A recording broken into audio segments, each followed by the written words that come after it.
క్రీస్తు ప్రభునందు మిక్కిలి ప్రియ సహోదరి సహోదరులారా, తప్పులు చేయటం మానవుని నైజం, క్షమించటం దేవుని స్వభావము.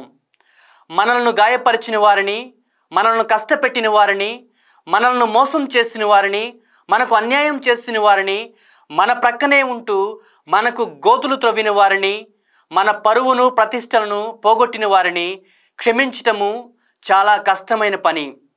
ఈనాడు సువార్త పట్టణములో మీ శత్రువులను ప్రేమింపుడు, మిమ్ము ద్వేషించు వారికి మేలు చేయుడు అని వినియున్నాము.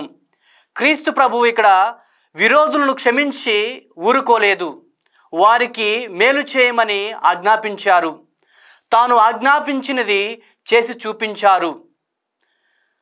తనను దూషించి హింసించి సిలువ వేసిన వ్యక్తులకై క్రీస్తు ప్రభువు, తండ్రి వీరేమి చేయుచున్నారో వీరు ఎరుగరు అని వారి కొరకు ప్రార్థించారు. మనం ఇంకను పాపాత్మమై ఉండగా క్రీస్తు మన కొరకు చనిపోయెను. రోమీయులకు రాసిన లేఖ 5వ అధ్యాయము 8వ వచనము. మనం ఇంకా ఆయన శత్రువులమై ఉండగా క్రీస్తు మన కొరకు చనిపోయేంతగా ఆయన మనల్ని ప్రేమించారు. క్షమించటము ప్రార్థన ద్వారా మాత్రమే సాధ్యమవుతుంది.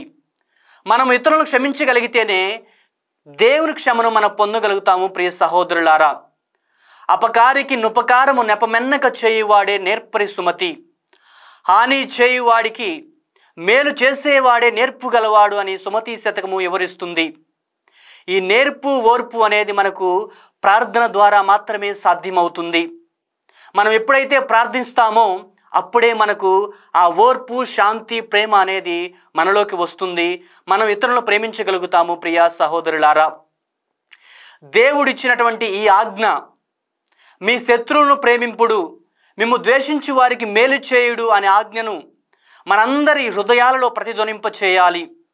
క్రీస్తు చూపించినటువంటి ఆదర్శాన్ని మనందరం కూడా అనుసరించటానికి కావలసినటువంటి కృపావరాలు దేవుడు మనందరికీ దయచేయాలని మనసారా ప్రార్థించుకుందాము. ఈ వాక్యము ద్వారా దేవుడు మనందరినీ దీవించునుగాక. ఆమెన్.